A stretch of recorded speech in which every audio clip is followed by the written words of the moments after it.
की आड़ में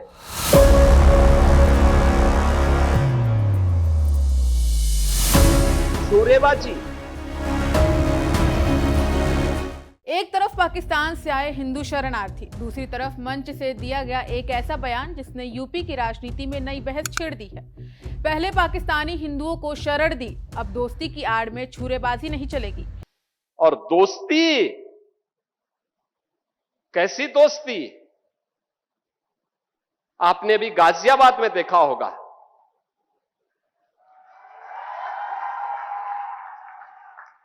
दोस्ती की आड़ में छुरेबाजी। स्वीकार्य नहीं और कतई स्वीकार्य नहीं होगा। अगर कोई अपनी नालायक औलाद को समझा नहीं पा रहा है तो समझो कि गलती कर रहा है, गलती कर रहा है। याद रखना, हमारी संवेदना सामान्य नागरिकों के प्रति है। प्रधानमंत्री मोदी जी के नेतृत्व में पिछले 12 वर्ष में बिना भेदभाव के शासन की योजना का लाभ हर तबके को प्राप्त हुआ है। न जाति देखी गई, न क्षेत्र देखा गया, न भाषा देखी गई, न मत देखा गया, न मजहब देखा गया। सवाल यह है कि आखिर ये बयान क्यों? क्या ये सिर्फ पाकिस्तान पर हमला है या फिर यूपी चुनाव से पहले हिंदुत्व राजनीति को नई धार देने की कोशिश? आज की कहानी शुरू होती है कुशीनगर जिले के फाजिल नगर विधानसभा से, जहां एक कार्यक्रम में दिए गए भाषण के बाद सियासी तापमान अचानक बढ़ गया। फाजिल नगर विधानसभा के पावागढ़ इलाके में आयोजित एक कार्यक्रम में बीजेपी नेताओं ने पाकिस्तान, हिंदू शरणार्थी और राष्ट्रीय सुरक्षा को लेकर कई बातें कही। मंच से कहा गया कि भारत ने पाकिस्तान से प्रताड़ित होकर आने वाले हिंदुओं को शरण दी, लेकिन इसके बावजूद पाकिस्तान की तरफ से आतंकवाद, दुश्मनी का रवैया जारी रहा। भाषण का सबसे चर्चित हिस्सा वही रहा, दोस्ती की आड़ में छुरेबाजी नहीं चलेगी। इस एक लाइन ने पूरे बयान को राजनीतिक बहस के केंद्र में ला दिया। सोशल मीडिया पर समर्थकों ने इसे राष्ट्रवाद बताया, जबकि विरोधियों ने इसे चुनावी ध्रुवीकरण की तैयारी कहा। पाकिस्तान से आए हिंदुओं का मुद्दा आखिर है क्या? अब जरा इस बयान की जड़ समझते हैं। पाकिस्तान में रहने वाले हिंदू, सिख और अन्य अल्पसंख्यक समुदायों के लोगों को पलायन का मुद्दा नहीं है।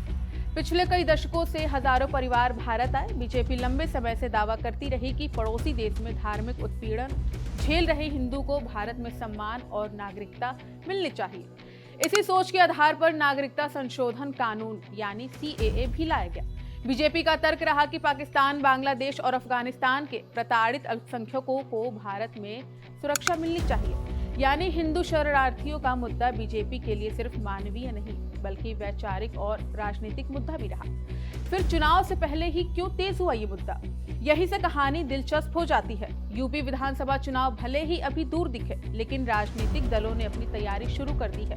बीजेपी जानती है कि उसका सबसे मजबूत आधार राष्ट्रवाद और हिंदुत्व की राजनीति रही है। राम मंदिर, कश्मीर, CAA और राष्ट्रीय सुरक्षा, ये वो मुद्दे हैं जिन पर बीजेपी ने लगातार राजनीतिक लाभ हासिल किया।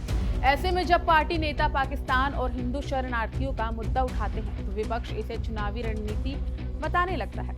अब इस पर विपक्ष कह क्या रहा है? विपक्ष दलों का आरोप है कि बीजेपी विकास, बेरोजगारी और महंगाई जैसे मुद्दों से ध्यान हटाकर भावनात्मक मुद्दों को आगे ला रही है। उनका कहना है कि हर चुनाव से पहले राष्ट्रवाद और हिंदुत्व का नैरेटिव तेज हो जाता है। वहीं बीजेपी का जवाब बिल्कुल अलग है। बीजेपी कहती है कि राष्ट्रीय सुरक्षा और हिंदुत्व की सुरक्षा कोई चुनावी मुद्दा नहीं बल्कि उसकी वैचारिक प्रतिबद्धता है।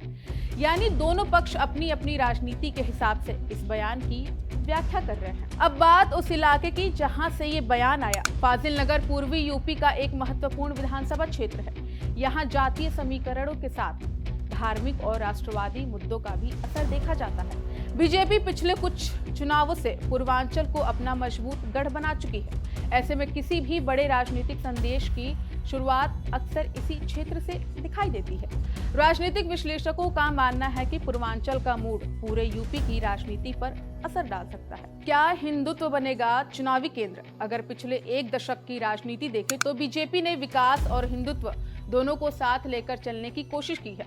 लेकिन जब भी चुनाव करीब आते हैं, पहचान, धर्म, राष्ट्रवाद और सुरक्षा जैसे मुद्दे ज्यादा दिखाई देने लगते हैं। राम मंदिर उद्घाटन के बाद बीजेपी लगातार हिंदुत्व से जुड़े प्रतीकों को अपने राजनीतिक विमर्श में बनाए हुए है।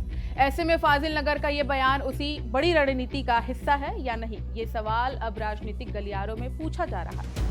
तो कहानी सिर्फ एक बयान नहीं, कहानी उस राजनीति की है जहां पाकिस्तान का नाम आने ही राष्ट्रवाद जागता है, जहां हिंदू शरणार्थियों का मुद्दा भावनाओं को छूता है और जहां हर बयान चुनावी गणित से जोड़कर देखा जाता है। फाजिल नगर के मंच से निकली ये आवाज आने वाले दिनों में सिर्फ एक भाषण बनकर रह जाएगी या यूपी चुनाव का बड़ा नैरेटिव बनेगी, ये आने वाला वक्त ही बताएगा।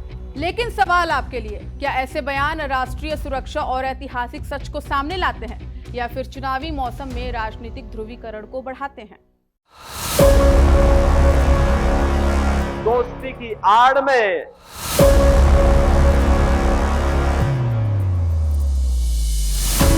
सूरेबाजी